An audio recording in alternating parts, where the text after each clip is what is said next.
the crystal gems will always save the day.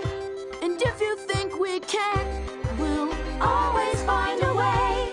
Steven Universe is a children's cartoon series running from 2013 to 2020. It includes one TV movie and various extended universe media. It is possibly the most progressive American TV show ever produced. The diversity of Steven Universe is overwhelming. The series includes a supernaturally transgender protagonist, diversely race-coded femme-queer non-binary superheroines and supervillains, a South Asian love interest for its white protagonist, gender and racially diverse side characters, and a wide variety of body types. Masculine and feminine aesthetics are merged to create an experience that celebrates both and neither as suits the characters.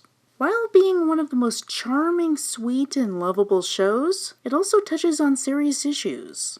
These include racism, homophobia, colonialism, grief, depression, PTSD, slavery, and war, with an overarching theme of learning healthy social relations and emotional expression, even in extreme circumstances. It is a phenomenal show, one that's really for all ages, even as it may mainly cater to children. At the same time, as an item of such ambition, it has received immense scrutiny from progressives. Under the intense gaze of critics on social media sites, the show has been torn apart to such an extent that it might have a worse reputation in progressive circles than Family Guy or South Park. As utter trash as these shows may be, they are so mundane and accepted as a part of American culture that they just kind of fade into the background. The laser focus on Steven Universe allows for an active discussion of its flaws, to the extent that it can gain a reputation for promoting racist stereotypes, abusive family dynamics, and even sympathy for Nazism. Yeah, that's a thing. Due to the unsatisfying handling of the show's main villains, who somewhat resemble Hitler. While it's true that the show has flaws, even major flaws, it's also unfair to target it with such vitriol. It's always more progressive, even at its worst, than the trashy mainstays of American pop culture are at their best. I plan to interrogate the show in context, to shed light on its problematic aspects, and to celebrate its successes. Ultimately, this is a great show that deserves respect, even when we're complaining about it. It stars Steven Universe, voiced by Zach Callison. He is a plump adolescent white boy with a magic gem in place of a belly button. This is because his origin is a bit fantastical. Without getting too much into the lore yet, his superhuman mother, Rose Quartz, transformed into him through a magical reincarnation process. As the product of this transformation, he has inherited her legacy as a member of a humanity-defending group of otherwise all-feminine superhumans called the Crystal Gems. Metaphorically trans, but lacking Rose's memories, or having any sense of gender dysphoria, or at least not until season 5, Steven is put in the rare position to appreciate both traditionally masculine and feminine gender roles. He is undoubtedly male, yet quite fine with traditionally feminine emotions, like compassion and openly crying. And he has inherited Rose's pink gem, with its pink-colored magic, and otherwise appreciates the color. oh, a new shirt! What a pretty color! The first part of Season 1 follows his efforts to gain control over his magic so that he can join the Crystal Gems as they defend Earth from various monsters and magic, and a decent metaphor for puberty. Much of this time is spent musing over his relations to his parents and parental figures, and what is expected of him as their legacy. So it's interesting that the first episode doesn't do that, really. You have to wait for Season 1 Episode 2, Laser Light Cannon, for a grounding in Steven's relationships to his parents. Season 1 Episode 1 Gem Glow focuses much more on Steven himself. Steven Universe episodes are minuscule compared to what we would expect out of a genre show, even one aimed at kids. Episodes are only around 11 minutes long, with larger season arcs spanning time roughly equivalent to an extended edition Lord of the Rings film, which may be how adult viewers would prefer to view the material. The plot of a single episode demands a great economy of storytelling. Every single thing featured must lend something to the plot. There is zero room for just throwing things in or expecting the viewer to pick up the slack. So it may strike some fans as odd that there's nothing about Steven's reincarnation or his parents in the introduction to the show, but he does ramble about a fictional ice cream product and repeatedly recite a commercial for it. Cookie Cat! He's a peck for your tummy! Cookie Cat! He's super duper yummy! As strange as this may be to fans who have seen the show and are already in love with its extensive mythology and wartime drama, I think it does serve a practical purpose in introducing the character. But first, let's discuss the context. We are the Crystal Gems. The episode starts with the iconic opening theme, discussing the three main crystal gems, Garnet, Amethyst, and Pearl, as effectively superheroes defending the Earth from, as of yet, unknown threats. We can just latch onto the basic trope of a superhero team. We see three women-ish characters who are strong fighters and treat Steven parentally. Steven wants to be included in the team, but they treat him as an adjunct, someone who is there, but not yet competent enough to be a member. We see the gems move with purposeful grace, while Steven is clumsy and fighting to keep up. There are background characters in a mundane world, but the focus is on the superhumans. The three are named, with Pearl as the final member, but Steven defies this to assert his own inclusion. And Pearl And Steven! In 23 seconds, we get a basic rundown of the premise, preparing us for the arguably weird plot ahead. Instead of jumping right in, we pause to appreciate Steven as a character, among his friends Sadie, voiced by Kate Miguchi, and Lars, voiced by Matthew Moy, older teenagers working at a donut shop, a familiar setting. It's not perfectly clear at this point, but Lars is Filipino. This starts the show off with racial diversity, if only expressed through his slightly darker skin than the other characters on screen. We can see that Steven is basically a happy-go-lucky young boy, Sadie is good-natured but less enthusiastic, and Lars is a sarcastic slacker with a tendency to be rude. All of this is communicated quickly through natural-sounding dialogue that grounds the viewer in a familiar setting. Tough bits, man. And this starts off the trend of jokes for adult viewers that are snuck under the radar. This one is relatively tame. Some of the others will be pretty racy. Hey man, it's cool. I've seen your junk before. At this point, we learn more about Steven through something familiar to kids and any parents who happen to be watching. His passion about a particular food item and its associated marketing. It's a tragedy. The Cookie Cat ice cream sandwiches have been discontinued. He is honestly passionate about this simple thing, and it's easy to relate to. It's a good starting point for a thematic study of human emotion. Only now are we introduced to the weirdness of his life. Lars references Steven's magic belly button, and we see the pink gem that is the source of his powers alongside an indulgent shot of his pudgy belly. Body positivity for the win! Sadie gives him the empty Cookie Cat freezer, and he takes it home to a cliffside house built into the entrance of the temple, a giant carving of a woman with many arms, like a Hindu goddess. We eventually learn her identity in Season 5, but up until then, we don't even need to know. It is pure atmosphere, contributing to the theme of strong femininity and fantastic mystery. As he enters, the show enters the realm of fantastic feminine action as the crystal gems fight acid-spitting centipede monsters called centipedals, half centipede, half beetle, and half xenomorph. The centipedals stand out from the pastel background with bold colors and generally look cool. This is the thing that will hook the boys in the audience, and it hooks them with strong, racially diverse female fighters. Well, feminine. Garnet, voiced by Estelle, is the leader. She is a tall, thin, black-coated feminine fist fighter with punching glove weapons and a cube-shaped afro. Without getting too far into subjects best saved for later reviews, she is the collective self-insert of the showrunner, white non-binary person Rebecca Sugar, and her husband, Black Man and Steven Universe supervising director Ian Jones-Quartey, and is effectively a white-black biracial person. Her superpowers come from a pair of gems in her hands, and her body color is red magenta. Amethyst, voiced by Michaela Dietz, is the main fighter, a short, heavyset Afro-Latina-coded futch with a spiked whip for a weapon. Along with Steven, she provides welcome fat representation in the main cast. Usually you have to look for secondary characters to provide that representation and hope that it's not used to visually code them as mean, stupid, or lazy, as with Harold from Hey Arnold. Her gem is located in her chest, and her color is purple. Pearl, voiced by Dee Dee Magno-Hall, is the strategist, a thin, graceful dancer who fights with a glaive and sweeping dance-like motions. Her racial coding is harder to discern, most considering her just a white lady, but I think it's probable that she's meant to be at least part Asian. Her basic design was inspired by South Korean dancer Sunmi.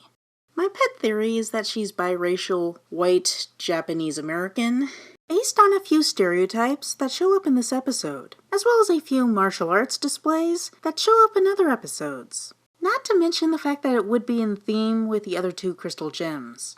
But it is up to interpretation. Puzzling out her racial coding is further complicated by her past as a slave that gives her trauma, making her read as less than white in certain contexts. The light bulb could more rightfully be attributed to Louis Latimer, the black inventor behind the filament inside the bulb. Hold on. We're not going to mention why he invented the filament? To create a better standard of living for people who had only just been freed from slavery? Her gem, well, pearl, is located in her forehead, and her color is off-white. This is important because pure white will show up later, and be very scary. According to Sugar, all of the gem people besides Steven, the one boy, are non-binary, but don't mind if you consider them women.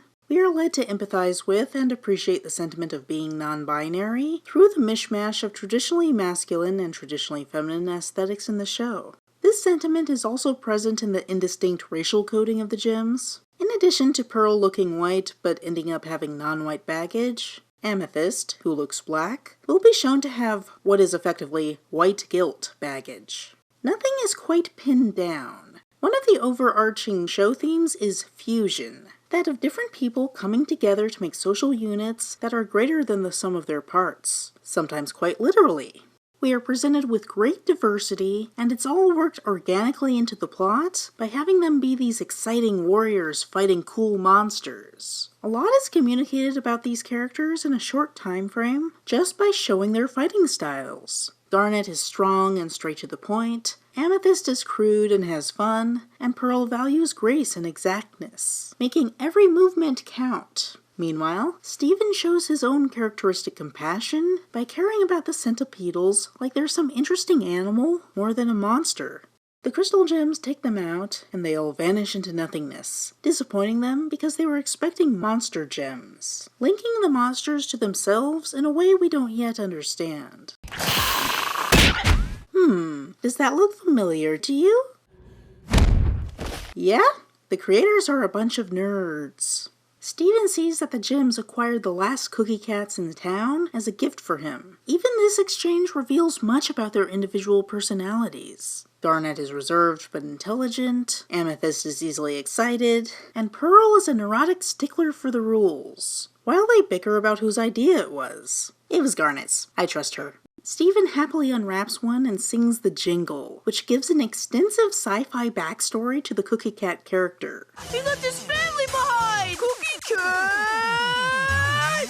As I said, my reaction on the rewatch was, you only have 11 minutes to tell a story and you waste time on this? But it does serve a purpose. It's a nice break after the exciting fight scene. It's lightly comedic, cute, and organically shows Steven's growing happiness. The final episode, Season 6, Episode 20, The Future, will call back to Gem Glow, with Steven remembering the jingle in the new context of potentially moving out as an adult and not wanting to leave his family behind. The Cookie Cat lore about an alien war refugee leaving his family behind is interestingly similar to what we'll eventually learn about Rose's backstory, suggesting that he was attracted to this character for a reason.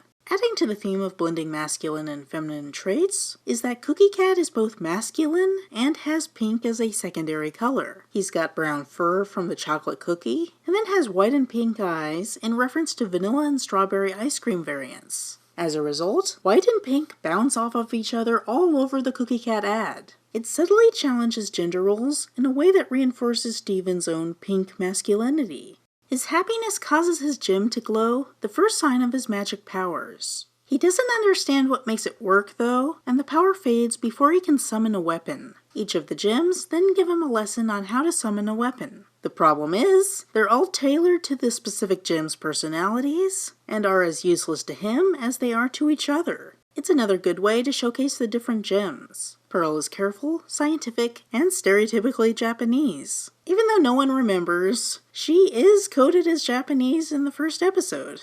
Amethyst is intuitive and passionate, and Garnet is naturally strong and decisive. None of this helping him, he tries to reason his way into accessing his powers, but only focuses on what physically happened and not what was going on in his head. Everyone reassures him, and, now in the right headspace, he eats the cookie cat and his gem activates. However, instead of a weapon manifesting, a purely defensive shield emerges. That makes sense. He's not an aggressive person, so a shield maps to his personality. For a heroic male protagonist, this is remarkable. He doesn't succeed with his desire to conquer, but to protect. He won't gain traditionally masculine aggressive powers until season 5, I think. Also, obviously, it's pink, with a floral design. It looks like it should be a girl's magic item, but Steven is beyond such gender role segregation. The show represents a positive fusion of the traditionally feminine and masculine. This is aided by the framing of the shield as something powerful, empowering, and impressive. Steven, it's a shield.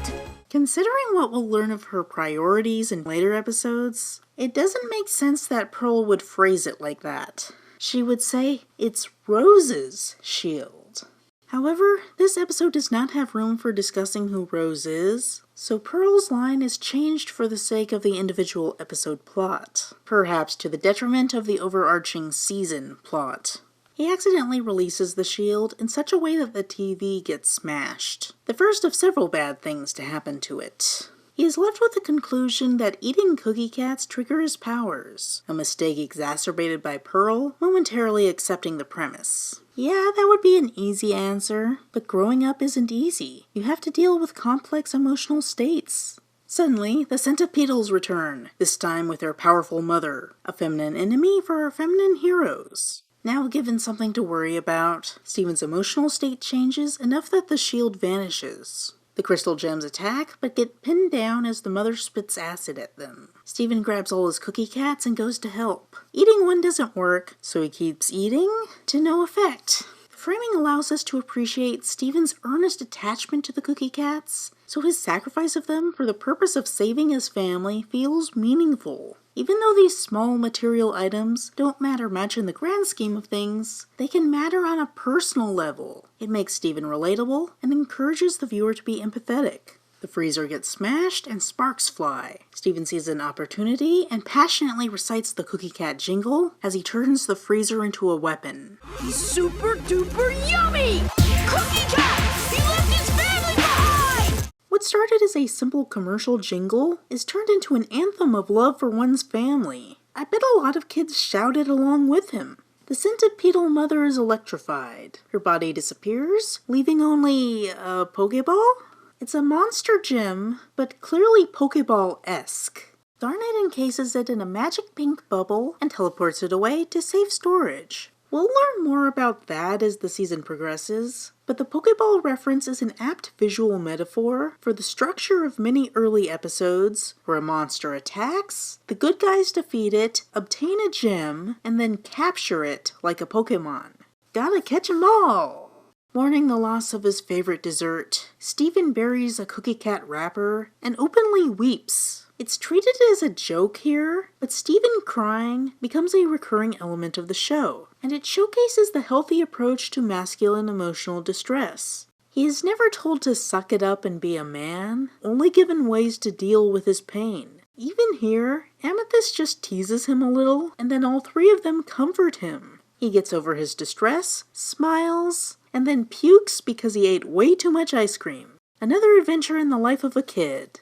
The end credits show a reality of their living situation, where Garnet washes Steven's clothes in the space available, which just happens to be on one of the hands of the temple statue. It's an incongruous blend of the fantastic and the mundane, illustrated in a beautiful artwork of blue pastels. Steven's clothes blow in the nighttime breeze as the waves move in the background and a simple tune plays. It's all very peaceful and idyllic, capturing the sense of a lovely family and a wonderful home, regardless of how untraditional it may be. The subtext here, which won't be overt until Season 1, Episode 32, Fusion Cuisine, is that Steven is the adoptive child of an interracial polyamorous lesbian parental unit. Extremely untraditional, but perfectly wholesome. And so concludes Gem Glow. As a first episode, it has to do a lot, and it accomplishes what it needs to.